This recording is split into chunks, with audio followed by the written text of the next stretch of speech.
Quran dan hadis itu dianggap sebagai sebuah materi ujaran kebencian, sehingga kita tidak boleh menyampaikannya. Jadi tetap saja kita boleh menyampaikannya, tapi tentu untuk kalangan internal ya. Jadi ini juga kita menuntut profesionalisme para penyelenggara kegiatan, ada disclaimernya.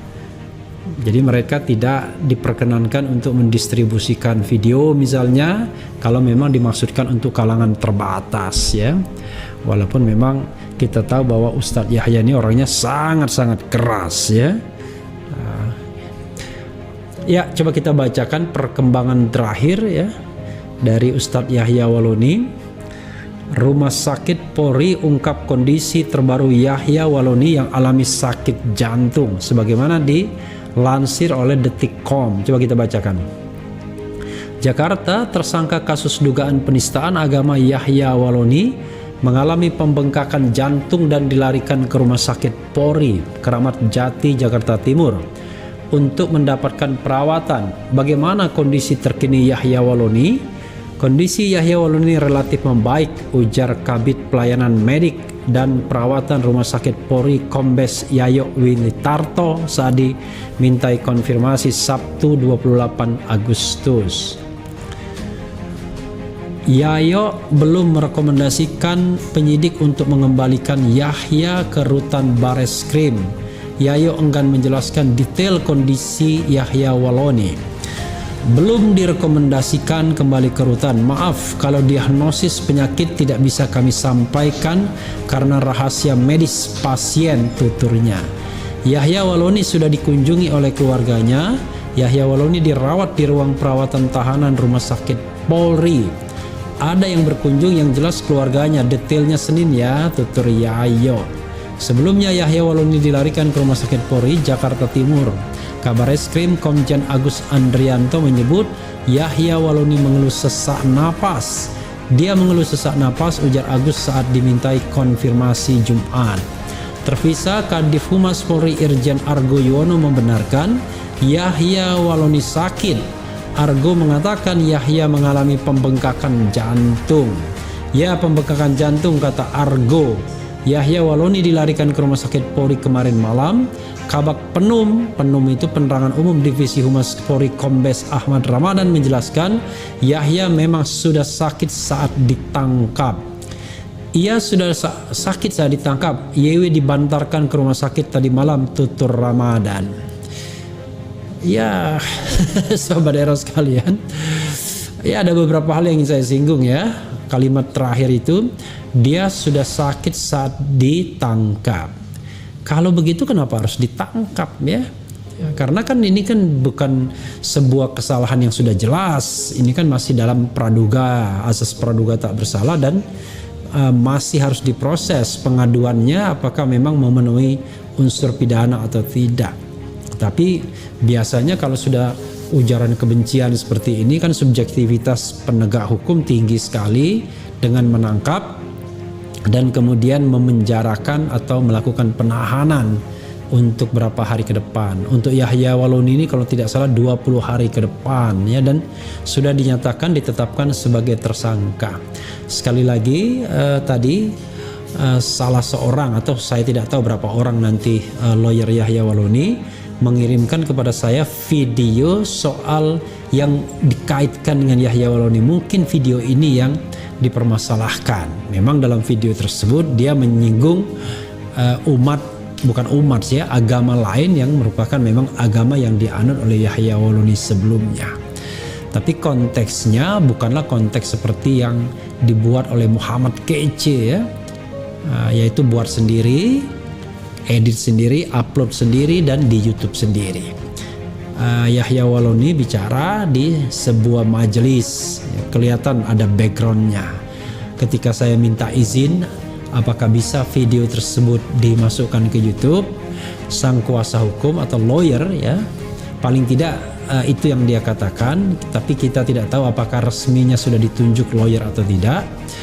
Dia mengatakan bahwa ya nanti dululah, jangan disebarkan terlebih dulu. Sebenarnya bukan menyebarkan ya, untuk melakukan kajian ya, sama-sama memberikan pembelajaran publik apakah hal seperti ini pantas diganjar dengan pidana misalnya.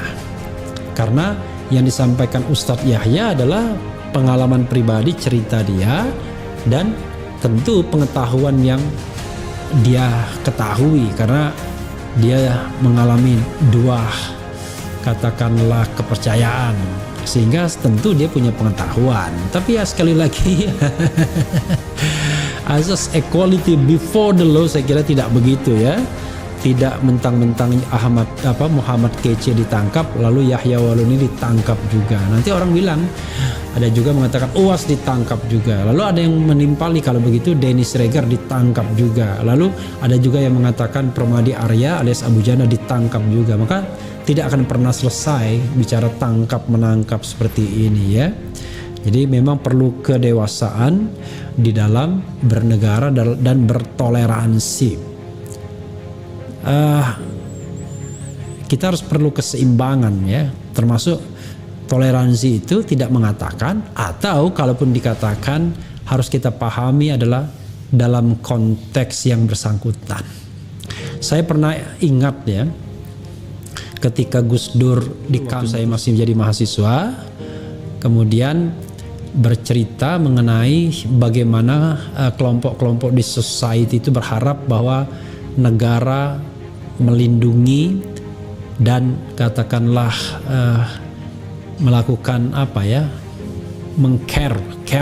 caring terhadap kelompok-kelompok agama atau terhadap agama. Lalu Gus Dur dengan santainya mengatakan, apakah kalau misalnya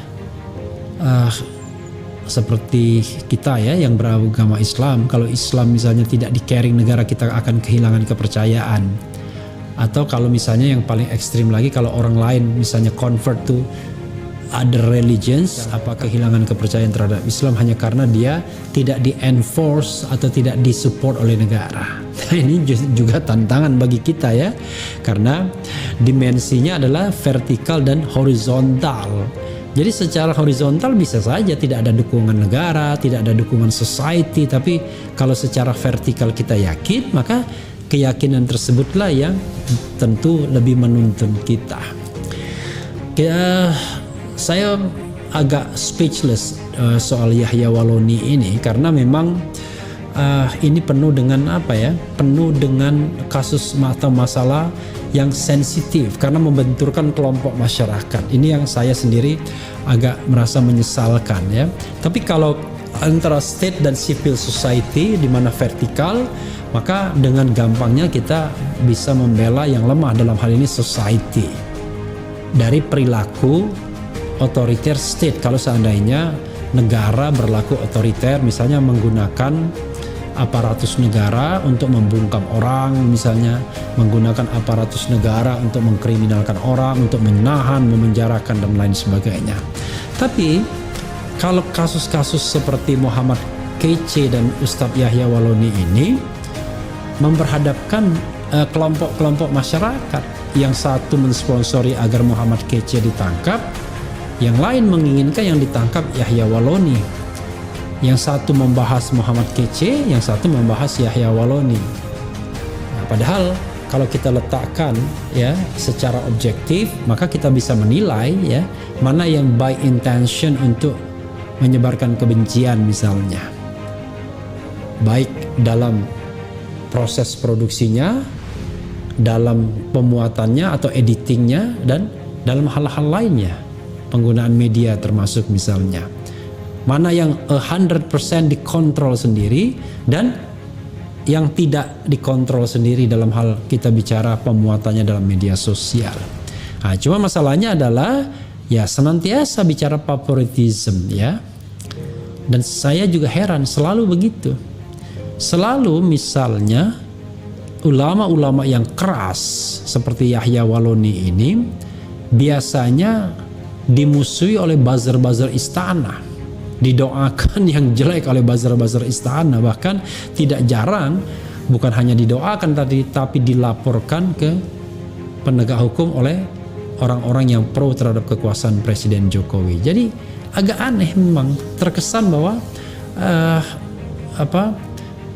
ulama-ulama, dai-dai, ustadz-ustadz yang kritis, yang ngomong apa adanya, yang berani bicara tentang realitas masyarakat apa adanya, itu dianggap kiai ulama radikal dan biasanya sangat tidak disukai oleh pendukung-pendukung pemerintahan, bahkan beberapa di antaranya dilaporkan. Tapi sebaliknya ada kasus-kasus lain di mana pemerintahan atau pendukung pemerintahan bergeming. Bergeming itu artinya berdiam diri saja. Ya, kasus-kasus macam-macam lah ya, di luar kelompok-kelompok yang dibilang kanan radikal itu ya. Ya itulah susahnya kalau kita menegakkan hukum didasarkan pada favoritism, didasarkan pada pembelahan kekuasaan, sehingga kita tidak bersandar pada value, bersandar pada mekanisme demokrasi dan konstitusi misalnya, tapi didasarkan pada sentimen entah itu positif atau negatif terhadap pemerintahan misalnya, atau sentimen positif dan negatif terhadap siapa yang akan kita bahas atau kita laporkan atau kita diskusikan pikiran-pikirannya. Kembali kepada Ustadz Yahya Walloni, pertanyaannya kembali adalah, is it necessary untuk ditahan? Apakah perlu, penting untuk ditahan? Apalagi dia ke dalam kondisi sakit seperti itu.